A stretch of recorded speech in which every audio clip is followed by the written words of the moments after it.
growing up with a family business, you don't have the same rules around leadership and perceptions around leadership that probably someone else in the organization does. People that are really strong, it's difficult for them to ask for help. Oftentimes, especially in family businesses or small business, when things are going on, we forget how much life we spend with the people that we work with. The impact of a small organization in its community, especially in how it impacts the lives of its employees, the family members of that employee, and then the overall community is so much more impactful. If you want your kids to have the potential to want your business, you have to have a healthy relationship with your business, which means it can't be the third or fourth child that gets all of the attention and your kids are on the back burner.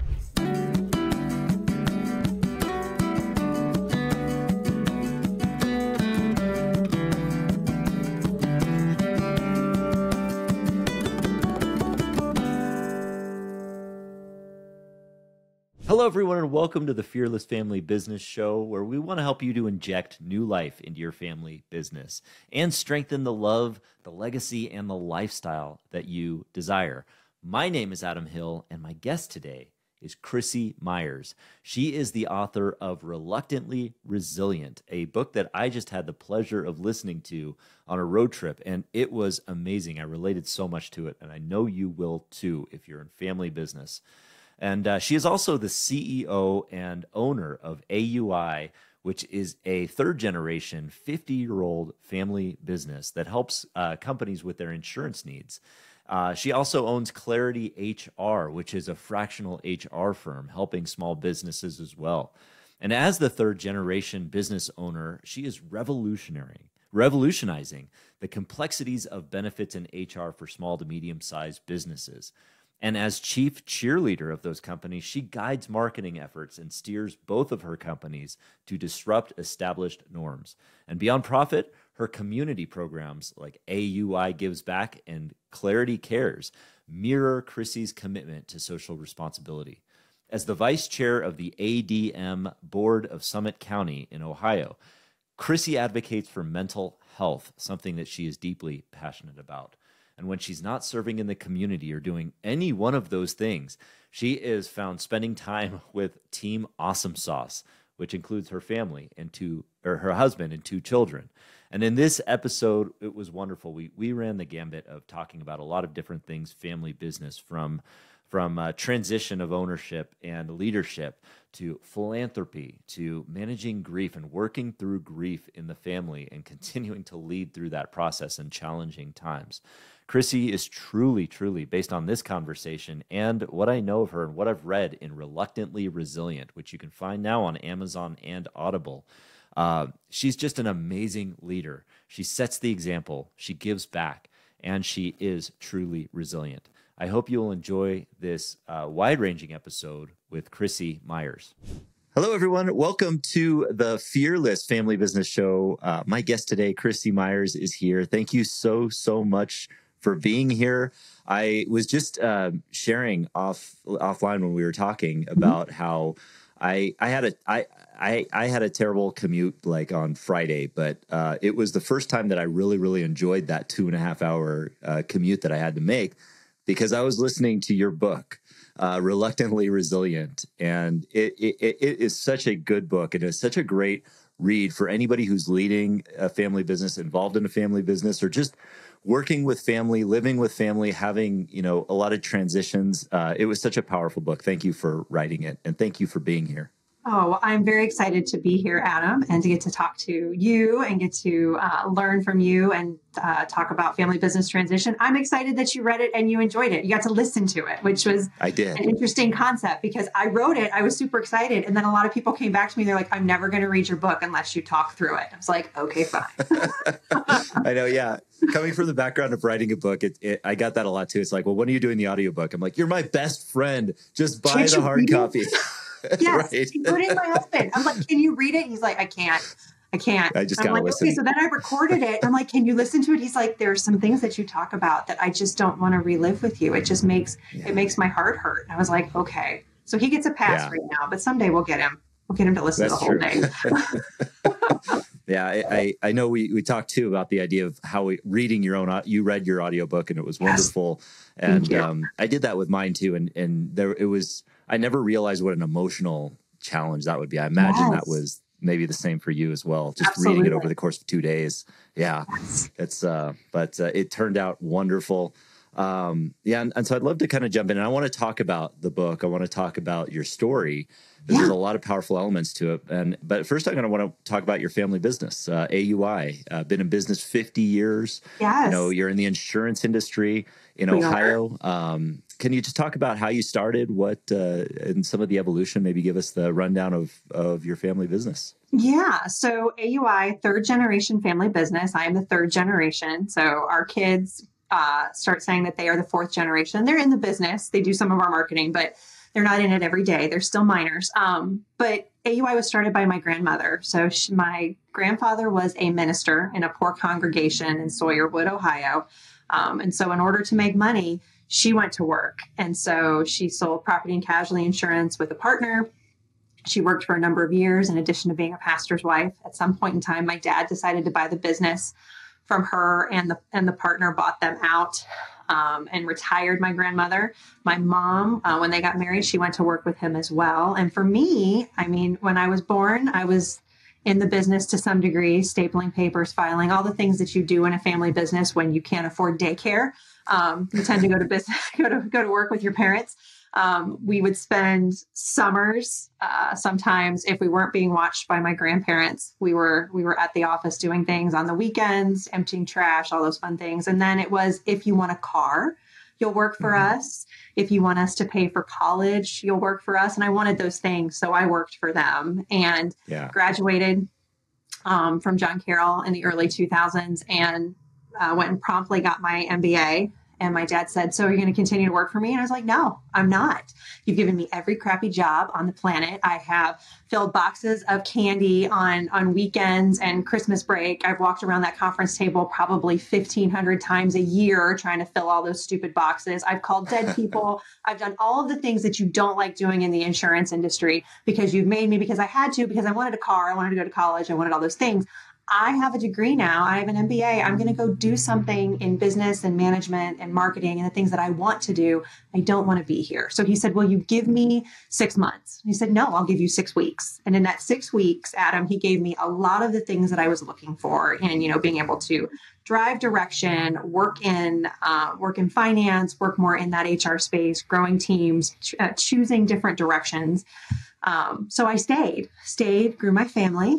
And then as we had the Affordable Care Act that happened around 2010, where at that point in time, he took a step back and said, "I don't know that I want to deal with this insurance stuff anymore. There's a lot that's changing. It seems like it's going to be problematic." I'm going, "Wait a second, time out, Dad. Like, I'm in this organization. I love it. Like, I love the work that I'm doing, how I'm doing it. You can't just close." So he took a step Right. backward. I took a step forward. We continued to grow through that transition. He passed away in 16. And then my mom and I guess we could say, arm wrestled for a while for the business. And then I purchased it outright in 2019.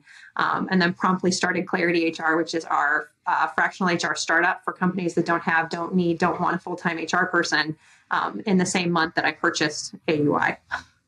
Oh, wow. So yeah, you're running two sides. So building another business on top of this, Yes. the entrepreneurial spirit mixed with the legacy spirit, all of those Mhm. things interacting. Yeah, I will thank you for sharing that. I think with regards to that relationship that you had with your dad and working in the family business earlier, the Mhm. jobs you hated, but then it sounds like you found your voice pretty early on. I'd like to hear more about that because you had the courage to kind of say, "No, this isn't for me. I want to do something else." But and almost in finding your voice and having that freedom, you were able to find within the something that filled you up. Can you kind of speak a little bit more to that, like how you found your voice? Did you how you did that? Yeah, I think some of it was, in growing up with the family business, you don't have the same rules around leadership and perceptions around leadership that probably someone else in the organization does. So at that point in time, we had probably between 20 and 22 employees. And in my mind, I mean, yes, my mom and my dad both work in the organization. Technically, they're my boss, but they're also mom and dad. So the level of being able to communicate and having a voice with them was really different. I mean, I didn't have a lot of the same fear or worry about, oh, I can make this decision and they're going to fire me. It was at some point in time, as we continued throughout the business with my mom, it was like, I dare you to fire me because I'm the one who's doing all of the things that you didn't like doing. So I've helped run and grow the organization a different way. So I think part of it was looking at it as forgiveness over permission. I think a lot of times in family business, we do that a little bit more often than you probably would if you were in a traditional role within an organization. So yeah, I found my voice there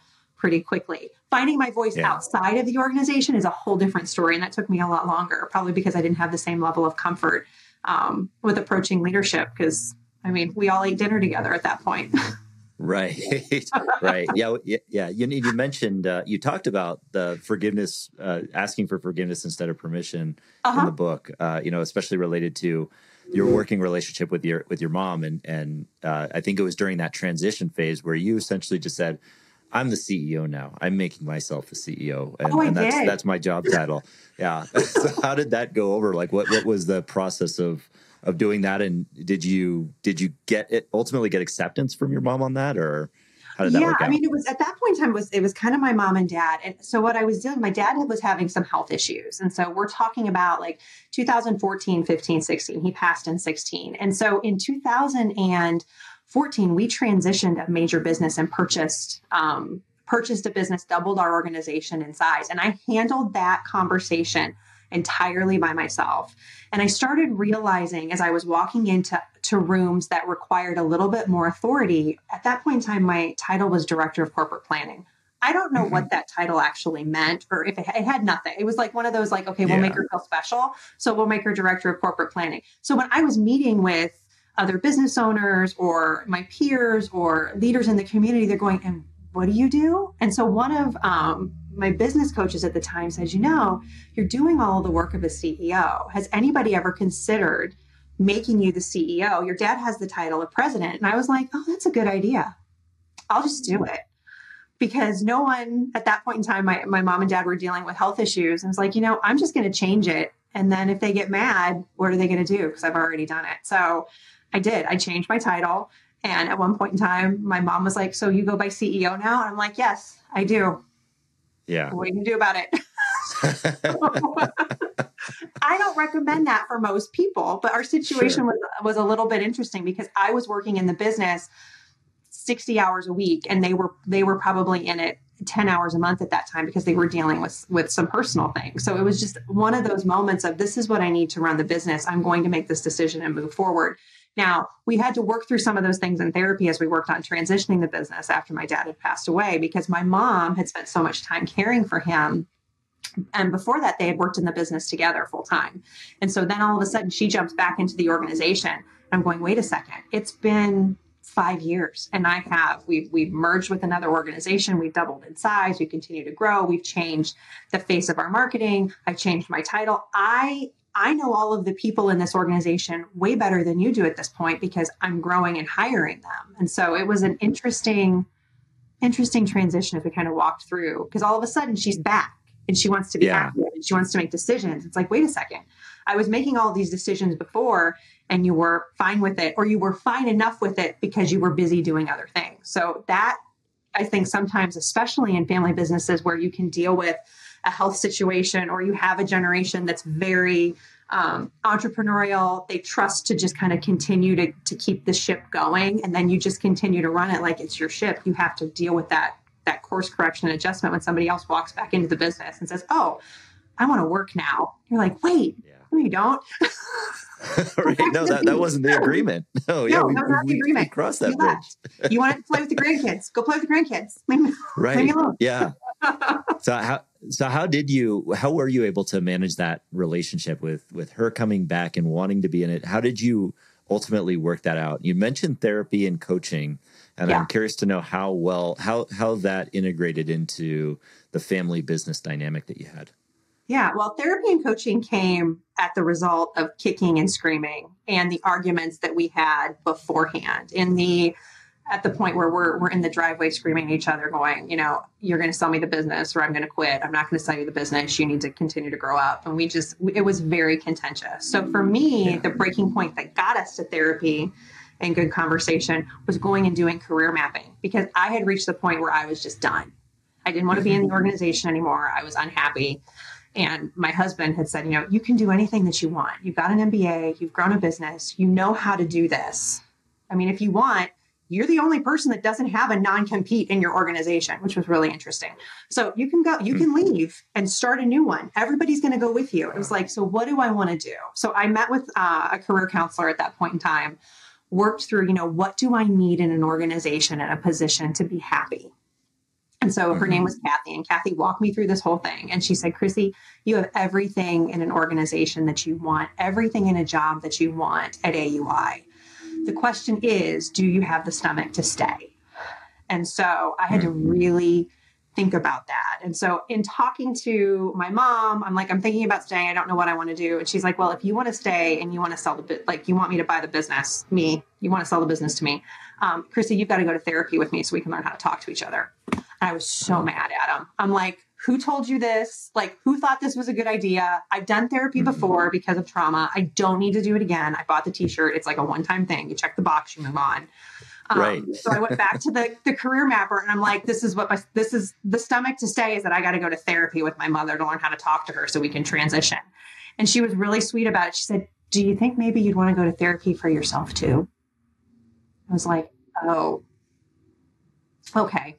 So I went to therapy so that I could learn how to respond to my mom and prepare for those meetings. And then as a result, continue to get better and improve. But I think that going enabled the two of us to create that cadence and skill set and talk through those uncomfortable things. When you have a family member that has been on payroll forever, but really doesn't do anything, how do you have the conversation about, I'm not paying that person anymore. They don't work here. They're not going to work here.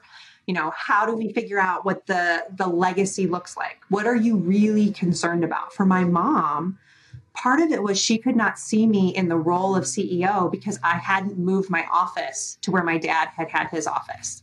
So that in itself, and I'm like, what are you talking about? I run the entire organization from a closet because you built me a closet. So like, why do I need to be somewhere else? It was those simple things where she had the ability to communicate with me, but I wasn't hearing her. And so going to therapy enabled us to kind of really spend time hearing each other. And then after that, it was finding the right professionals to kind of steer you through, the right accountant, the right attorney. That was really important in kind of helping me continue to walk through and take the right steps to get able to be able to exit and own the organization. That's no, I appreciate you sharing that, because I think a lot of, I know, within our family business, I've gone to therapy personally. We've never collectively gone. There's probably areas where we certainly need it, especially to have those conversations. I feel like that outside facilitation in some way, especially with those difficult conversations where you're in the bubble, you're in the box, you just can't get yourselves out of it and you're entrenched. Outside facilitation is such a powerful tool to help you kind of emerge from it and see the bigger picture. Absolutely. And I think for her, the other part too, which I think is important, is she wanted to have a relationship with me after the business was sold. And in my mind, I was looking at, I don't care if we talk to each other ever again. Like, I just want to get to the finish line, as opposed to she's looking at selling the business as the starting line of the rest of our lives together. So I thought it was really important, because those are skills that we have continued to use, especially through dealing with COVID, dealing with other issues in our family, dealing with some health issues that she had after my dad passed. It was really important that we learn that skill set of communication. Yeah. Well, then I think that's what's so valuable about this book that you've written, Reluctantly Resilient, is that, you share a lot of that, the challenges of running a family business and the dynamics therein, but there's also a lot of the challenges weren't limited to just in the business. Ever since you came up, you've experienced these challenges. And you'd mentioned when your dad was ready to kind of step away or sell the business when the Affordable Care Act came out. But that Affordable Care Act wasn't the only challenge that you were dealing with at that time. No. Can you share on that? Yeah. So I dealt with a professional hurricane and a personal hurricane at the same time. So while we're dealing with the Affordable Care Act, learning how to sell insurance a different way, learning how to market, changing the direction of what we needed to do. Our revenue was cut in half overnight simply because of the calculations for the federal government with medical loss ratio. So we had a lot of challenges there on the financial side. At the same time, I was married to my high school sweetheart. We had two beautiful children, and he had a debilitating mental illness that in August, 30 days before the Affordable Care Act was to go live, he took his own life. And so not only was I dealing with the issues of, creating new products, figuring out what we need to do and how we sell and how we kind of move forward in the family business and keep ourselves financially viable, I was also grieving, becoming a single parent and dealing with the mourning and the loss of my first love. Yeah. So, yeah. And what year was that, that all went into effect? 2013. So 2013. Yeah. August 31st of 2013 was when I lost him. And October 1st was when ACA went live on healthcare.gov. So, it was not something that I was prepared for, either one. Right. But it's those moments. So we talk about being reluctantly resilient. So sometimes we walk through things, not because we want to, but because we have to. Yeah. Yeah. How did you, and I know therapy was part of your journey there too, and maybe not as successful at that point, it sounds like, but what helped you to navigate that part of your life to get through it? To actually just move forward and not give up. Part of it was just learning how to muscle through it. I, at that point in time, had a tremendous faith. I was very involved with my church community. So that was helpful in that season. Things have changed. As I continue to grow and continue to work and learn different skills. But I would say, especially in those first few months, it wasn't that I was prepared for those skills. It was that I had to use them. So it was, getting up every day, making sure that I am doing some type of trauma counseling, but I wasn't really ready to do the hard work until 2017 was really when I started to dig in and do more of the therapy and the work that I needed to do on my trauma response because I wasn't ready. So, especially in 2013, we get towards Christmas, I'm trying to be Superwoman. So at some point in time, I almost burnt my house down because I'm trying to do all of the things and not ask for help. So, right. I think some of it was just, I had people around me that were willing to be helpful, even when I didn't realize that I needed their help.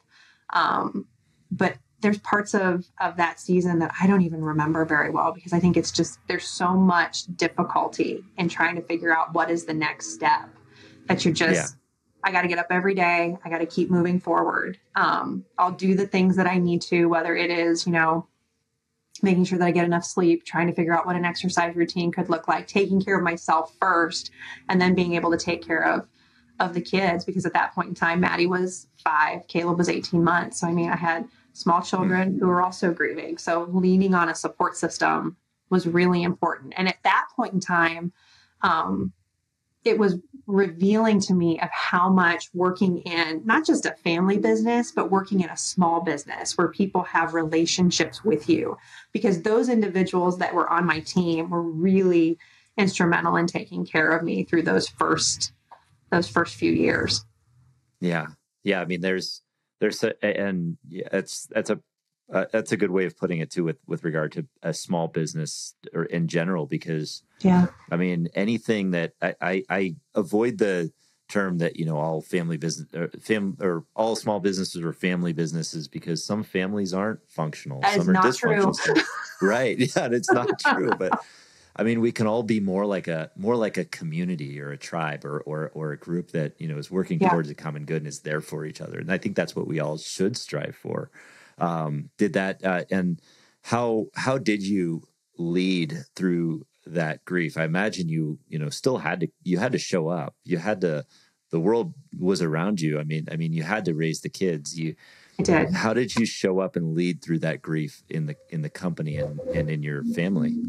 I think part of it was I showed up because I had to, and I don't know that I showed up well, but I know I was there. The other part that was difficult for me that I can talk about now is that I did not like asking for help. And I didn't like having to talk about, that things weren't perfect in my life. And, when your husband dies, when someone commits suicide, it kind of throws open the gates of, okay, so maybe their life wasn't so perfect. And so you have to get used to reconciling and grief that, everything wasn't as great as I thought it was. And some of it I just kept from everybody. And so for me, learning to ask for help was really hard, to the point that having a team and colleagues that could come by and say, hey, I'm just going to do this for you. So I think that's something that's really important, is there are oftentimes I've realized with people that are really strong, it's difficult for them to ask for help. So sometimes even being willing to say, hey, can I help you, is really what they need to get them to the next step. I mean, I remember it was the week that Mike had passed away, and I had to go into the office because I had to approve payroll. Like, that was my job. And my mom was like, you don't need to go to the office. I've run payroll before you. And I'm like, no, I'm going. I have to get this done. Like, this is my thing. Like, I didn't even take a maternity leave to some degree when we had our son, because my grandma was having surgery and other stuff was happening. So, I mean, like, I've always been like, I will show up for work. Everybody else take time, have work-life balance. I've changed perspective in the last few years considerably, but that was where I was in that moment. And so I walked in, and I walk into my office. I've got my door closed. I'm in essence, my closet. And I hear this like tiny little tap on my door. And I'm like, what do you want? And it's literally the whole office team. And they're going, we just want to see you. Mm-hmm. We don't want anything from you. We just want to see you. And it was, we just need to hug you. We need to lay eyes on you. We just want you to know that we care about you. And that, I think oftentimes, especially in family businesses or small business, when things are going on, we forget how much life we spend with the people that we work with. There are times that we spend more time with them than we do our own families, depending on the season of where things are in the business and how things can get busy. And so you're doing life with these people. They care about you. They want to make sure, especially if you have good relationships with them, that you're okay too. So that was something that was really impactful for me. I carry with me now that there are still moments when you're the leader, regardless of what's going on in your life, whether it's a high or it's a low, sometimes your team just needs to see you. And it's not because you need to give them any words of wisdom. They just want to be there for you. Yeah. Were those experiences that shaped you? I mean, as far as working in a family business in a small, to medium-sized business that is that tight, was that the experience that really guided the idea of you kind of serving that industry of small, medium-sized businesses with AUI and Clarity HR, or was it just kind of happenstance, or you just kind of how did that come about? Yeah. So at some point in time in the period of time that I was at AUI, we realized that, we have a really good sweet spot with what we do in small business. And part of the reason that we are so successful with working with small businesses is because we are one. And because we understand it, we speak that language. So we understand that, large businesses are great, but at the same time, I look at impact. And so the impact of a small organization in its community, especially in how it impacts the lives of its employees, the family members of that employee, and then the overall community, is so much more impactful in my mind. Small businesses give more in their time, talent, and treasure to local nonprofits than any large corporation when it comes to, size and scale. So I look at small business as fundamental to just who we are as Americans. I think it's very special. And I think that anyone who hasn't spent a lot of time with a small business owner, you want to learn what everyone's about, what the world is about. Spend an hour with a small business owner, ask them what they're passionate about. You'll learn so much. Yeah. Yeah. Well, speaking of that passion and that giving back spirit, that's certainly something that you're not a stranger to within AUI. I know you're involved in philanthropy and giving back, and you have a rich story around how that came about. And I think, can you share a little bit about what you're doing philanthropy wise, giving back? Sure. So one of our core values is community. So we believe that serving the community is just as important as doing business in the community. And so part of that has come from, when you're the granddaughter of a pastor, you tend to have service in the roots of who you are. And so that's always grown up within our family. My pivot has been more from pivoting from more faith-based to what is community-based. So looking at all of the nonprofits, not just the churches that we go to. So oftentimes my family would always serve in different capacities within the faith community. And so as I grew and continue to get more involved in different community organizations, realized that there is a whole world of organizations that, especially at the business level, can really use your talent and expertise as a small business owner. So we created AUI Gives Back. So we incentivize our employees to take time away from work and then also have them track their hours when they're not at work, because we realize that a lot of our team members were serving in the community in so many different ways. So we track our hours.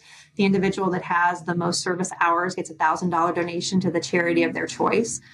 We also do different service events together as a company. We realized with turning 50 this year, we're doing 50 acts of service to celebrate the 50 years that we have. Currently, we're on Act 43, so continuing to work really hard and diligently to get to that 50, ideally before our busy season hits at the end of the year. So we tend to be a little bit more of overachievers. But yeah, we're working and loving the things that we do. And we run the gamut of different types of service organizations, whether it's animal welfare, social services. We have a great organization in Akron called the Soapbox Derby. So I don't know if you've ever seen the soapbox cars that they race down. Oh, yeah.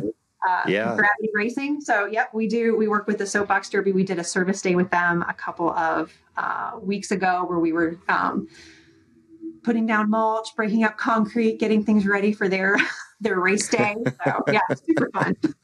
That's so cool. I love that aspect of incentivizing your employees to give back and that you're building a culture around that. If there's a company out there that maybe wants to start that process, maybe they haven't put that into their culture yet, how would you suggest that they go about that? I mean, in terms of really bringing that cultural spirit of giving into the company. So I would say the first thing, it starts with a business owner. So figure out what inspires you and how you would like to give back, and start with you as the example, and then ripple out into your team members. Say, hey, can we collect? We did blankets for one of our international refugee population organizations. They welcome refugees from other countries in, and so they needed blankets. So we did a blanket drive. If our corporate dress down, so if people want to wear jeans for the day, they give $1, and then we take that the month and we hand it to another organization we pick. So it's having that conversation around, who would you like to serve? How would you like to serve? And especially as business owners, I cannot tell you, I could get on a really big soapbox about board service, but as business owners, you have a skill set. You know how to run a business. And oftentimes nonprofits work so deep in mission that they don't know how to do some of the things that you do very, very well. So if you have the time to give to a nonprofit board, I encourage you to do that. It is far more rewarding and valuable to that nonprofit than any check you could ever write. So a lot of times with small business owners, like, well, how big of a check should I write? I'm like, you don't want a check. I want your time, because your time is what is really valuable to you as a business owner. Yeah, that's so great. Such great advice. I mean, a lot of people do just a lot of companies do just write a check. And so I think that's good. You can do advice. That too. Yeah. Yeah. But to your point, that it's like, but to immerse yourself in the cause, and, giving the money is great, but immersing yourself in a cause too, or putting yourself on the board, using your talents, I think that has the ripple effect you're talking about. It's powerful. And so kind of switching gears back into like the transition phase. You talked about working directly with your parents. Your grandmother started the business. Any siblings or any other family members in the business? What does family look like in the business today? Family today so it's me primarily running the ship. So Steve, my husband, does some work with us, a little bit of business development. He manages facilities, does the blocking and tackling that I really just don't want on my plate. So he does a great job of some of that. And then our kids do our marketing. So Maddie and Caleb are our marketing rock stars. So different types of videos, internet marketing, photos, they help us a lot with that space. Oh, that's cool. How do you involve your kids in the business? I know, so they do the marketing, but legally from that standpoint, working in the business, how is that structured? How do you involve them I'm curious Yeah, to so kind of they know get more about that. compensated based on what they're doing on the marketing side. So it's in essence what they could potentially get for like an IRA contribution. So they move their money into their lovely IRAs that they self-direct. Madeline started working this summer in a more hourly capacity, doing some things for me in finance. So I mean, she'd been working at Chick-fil-A. And she said, Mom, I don't want to be in food service anymore. I want to be able to have a little bit more flexibility. So I'm like, okay, if that's what you want, here's what coming into the business looks like. So we have a little bit more of set parameters for her and what she needs to do. And so on top of the marketing, she's also working a certain number of hours for us in the summer. And then she'll continue to work. It's that whole, if you want a car, you'll work for us mentality. You know, I decided I was going to keep that one. That my parents started with me. So if you want your I car, like it too. I might just adopt it myself. Yeah. you've got your car. We're going to continue to pay for gas to put in your car, but that's going to come through the wages that you make by working for us. So she has a company laptop so that the work that she does, she doesn't have to be physically in the office to do. So we keep track of, you know, what are her hours every week just to submit a time card to HR to payroll. Yeah. Gotcha. Okay. No, that makes that's really neat. I love that how you're involving your kids in the business now. Do you have a plan for legacy as far as like what you would hope for them, or have you communicated that with them as far as hey, there's an expectation for you to work in the business, or no, you need to be free. What level of the spectrum are you on there? Yes. So the conversation right now, because again, they're 12 and 16. And remember when I was 16, I was going to be a corporate litigator. So, I mean, life can change dramatically. It is, if you want to be in the business, let's talk about what that could potentially look like. But at the same time, if you want to be in musical theater, you want to do something else, you want to be in real estate, let's talk about what that looks like. Where do you need to go? What is the education you need and the vehicle you need? This organization is not a fallback for you. It is either a choice of career of you are going to be here or you are not going to be here. This is not, well, if I don't make it, I guess I'll just go work in the family business. I don't look at it that way. Transition wise, I mean, I'm in my early 40s. Yes, anything can happen. We have a succession plan should we need to deal with that immediately, and they wouldn't be available to take the business. But I feel like this is probably a conversation that we'll have 10 to 15 years down the road, but always leaving the door open. And what I would say too, Adam, is it's so important that if you want your kids to have the potential to want your business, you have to have a healthy relationship with your business, which means it can't be the third or fourth child that gets all of the attention and your kids are on the back burner. So if you're not making it to the soccer games, the school plays, volunteering, doing the things that you would normally do as a parent because you're always working in this business, they are going to hate the organization. They're never going to want to be in it. Or when they get it, they're going to kill it. So I think that's something to really think about, especially as your kids are younger. And in that teen tween age, when they're really watching you, having a good relationship with your business can set them up for success in the future. Wow, that's such great advice, and I've never heard it put that way. I hear a lot when we talk about legacy, of the idea of like, how are we going to pass it on? How are we going to transition the legal structure, all that kind of stuff? But the emotional attachment, or the level, the how you're working in the business now is an example for them of what they see, and the balance you have in life that you're talking about. That's powerful insight. Do you feel like how do you feel you're managing that balance now, as far as like the work-life balance within the family? So I don't know that balance ever exists. I look at it as harmony. And I think I'm doing better at it now than I ever have been. I mean, there have been times where I have been borderline workaholic. And I would say, especially for me, my way to process grief oftentimes is in productivity. So there were times where I buried myself in work because I didn't want to have to deal with some of the difficult emotional things that I needed to deal with. And so as a result, there are periods of time where I think I missed some things, or I gave the ability for me to spend time with my kids to my grandma and my mom, where I should have been taking more time. So now I would say we're far more intentional. We call ourselves Team Awesome Sauce. When you have 4 different people with 3 last names, mom who built businesses, dad who played team sports, you get all the things that go with it.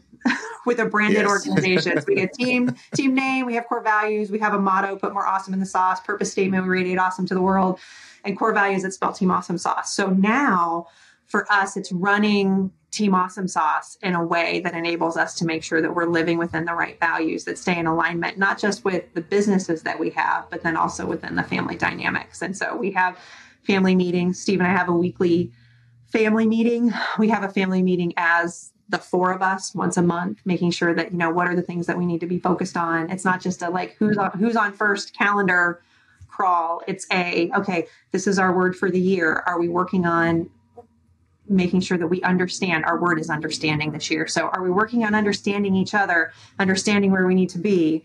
How do we want to continue to move forward and accomplish all the things on the Awesome Sauce bucket list? So yeah, that's and I'm glad you mentioned the Team Awesome Sauce, because I was going to go there next, and I wanted to ask a little bit about that. Sure. I love the values there, and I can relate a lot to what you're doing there, because I think that the value of having that weekly family meeting and having a set of core values, and also just having that vehicle for that discussion, for addressing issues, super important. Yes. And I know that obviously you and your kids went through major grief transition, and finding a new member that made up the fourth member of the Team Awesome Sauce had to have been a big transition as well. Do you mind speaking on that a little bit on how that? Yeah. I mean, it was. So, I mean, we found Steve. Steve found us. And part of it was, learning how to be a family. So, I mean, when I met Steve, he was, I'm never going to get married. I'm never going to have a relationship. He grew up with a lot of family trauma, spent half of his childhood in foster care. So we married his deep-seated childhood trauma to my adult trauma. And it's kind of an interesting mishmash of things. But part of finding him and kind of like remembering to work through my grief as he continued to work through, he had some major health struggles right after we had met. He had a workplace accident. So it was learning to dance with each other and kind of build the relationship and cadence as to who we are and what we want to do. And as it's one thing for someone to fall in love with you, it's another thing for them to fall in love with your kids. And that takes time. And then also getting married, becoming a family, creating the dynamics that are Team Awesome Sauce, creating a framework too for how we make major decisions in our lives. Like we have a framework of does something fit in our lives appropriately? But then also once we got to a certain point with Steve saying, I think I'm ready to adopt the kids, which was different because it's one thing to say, I'm with you as long as you're here. It's another thing when you're a parent who's lost a spouse, lost the other parent, to say if something happens to you, I'm going to take care of the kids and I'm going to keep their mind just like they're yours. And so it was pretty powerful, pretty special. And I love our love story, our family story, and we continue to just keep growing and getting better. I mean, putting more awesome in the sauce is something that we have to deal with and do every day. Sometimes it's not great. That's the other part. Right. Everything's like blended family, team dynamic, like all the things that you do in a family, it's all easy. It's not. I mean, there are days that we are awful at it. And I think that to say that everything's perfect would be a lie. I mean, come on, we've got a teen and a tween. There are certain days that are pretty spicy in our house. So it's understanding, recognizing, what are the skills that we need to continue to work on to communicate with love, communicate with impact. It's great. And I love it. I thank you for sharing that. And I think it was beautifully presented in the book too, how you shared and went a lot deeper into how you adopted those core values, how Steve was able to become that person in your family, and his patience and your patience, and how that all worked together in such harmony. And I love that phrase that you use too with it's not balance, it's harmony. That's that's also very freeing concept to think about in terms of how to manage life in general. And so so I'd love to ask, like, what's next for the vision of the company? What do you see for the vision for your family, for your company? How does that look 10 years from now? Yeah. So the vision for us is amplifying our growth. So looking at what we're doing with benefits and HR, continuing to expand it, knowing that there's a lot of small businesses that still need help with those complicated things. So our purpose statement is we provide peace of mind by simplifying the complicated. So really looking at how we can amplify that, moving into different states and just growing. I keep talking about world domination of the insurance industry. So wanting to change the face of how we do things so it's not stuffy, but then at the same time helping organizations understand that their impact is so valuable, how they take care of their people, and then how their people can take care of the community is extremely important. So I see us, especially as Team Awesome Sauce, continuing to amplify what we're doing, using the book Reluctantly Resilient, continuing to launch and build some additional course content and education around family business transition, but not just the transition part, because the transition is the first step. It's really about how you stay resilient as a business owner throughout your life. Because I think a lot of times we think that the finish line is when I buy the business. No, that is your starting line. And that is a wheel. It is not, it's a track that goes around and around and around. And that is staying in business, and that is staying connected, and that is staying as a family. So we think it's a sprint. It's not. It is a marathon on a track that doesn't have an end until we decide. Oh my gosh, preach. I'm so glad you said that, because that's one of the reasons I wanted to start on this podcast, was to hear those kinds of stories. And especially that statement there is like, it does not end. That finish line that you think is a finish line of like buying the business or becoming the CEO, that is just the start, my friends. And it gets much scarier after that, or lonelier, but also much more rewarding. I remember, taking over or getting into the role of the CEO, and it was like, that was the finish line. That was what I would always, kind of thought would be great. And it's just like, oh, relationships change. Oh, we've got all these significant challenges. Oh my gosh, I, got to actually focus on my health and everything and do all this. It's bananas. And I think, I'm grateful that you can come on here and share your story so openly to help people that may be going through just that, jumping into that role and trying to figure it out as they go. If you had one thing that you would think is the focal point to make a family business successful, and I know there's many things, but what would that be, that one thing that you would encourage people to focus on to make that family business work for generations? To make it work, besides communication, because that's the easy answer. For many, it's not, though. That's a good. So it's yeah, true. I would say it's a simple. Yeah. It's a simple. Learn how to communicate effectively. But I would say, don't stop growing as a person.